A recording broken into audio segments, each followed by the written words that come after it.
अंबलाइन तोड़ाइन बजाइन ऋणम बजाइन इन जो वेही छंद कंदासीं। मिसाल पीपल्स पार्टी तमामु घणो इक़्तिदार रही आहे, तमामु कब्ज़ो करे वई आहे, 40 साल पावन रही आहे, 40 वज़ीर आज़म रही आहे, सदर रहिया, उनखे उनजो जे पे असीं छंडछाण कंदासीं त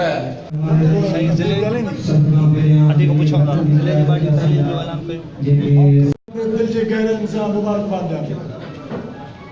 ऐं वॾी दिल जेकी ख़ुशि थी आहे उन्हनि पंहिंजो रुख वड़ा वड़ा तह दिल सां पंहिंजो समूरियूं तमामु आहियूं। मसीफ़ियत जे दौर में अल्लाह जे रहमान सां अदड़नि जो ऐं दोस्तनि जी शिरकत कई आहे, पर यकीनन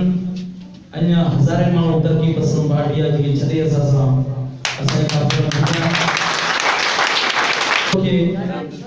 एसयूपी जो इंशाअल्लाह किलो बनाईंदासीं इंशाअल्लाह। सरकार नौजवान समूहनि सां गॾु एसयूपी में बाज़ाब्ता ऐलान करियो नंबर या अञा थोरो खोले ॿुधायां। सिंध आबादीअ में ॿियो नंबर, पहिरियों नंबर पंजाब, ॿियो नंबर सिंध, वसीलनि में पहिरियों नंबर ऐं ॿिया सभु वसीलनि में सिंध खां पोइ। अॼु तरक़ी तमीर सिहत तइलीम में पीअण जो पाणी असीं 7ों नंबर 8ों नंबर कुता ॿिला मींहं इंसान मेरी बजाणी असीं गॾी पिया पाणी हीअ असांजी ख़िदमत हिकिड़े तरह सां कुता ॿिला ॿिया पिया इहो बि असांखे पाणी मिले त अॼु असांजी ताक़त थियूं आहिनि तमामु वॾी ॻाल्हि थियासीं, सफ़र मां आयासीं, ही एॾो सफ़र कयोसीं, उन मंझि असीं रवायती को वॾनि माण्हुनि जा पुट जीअं ॿुधाया असां हुआसीं कोन,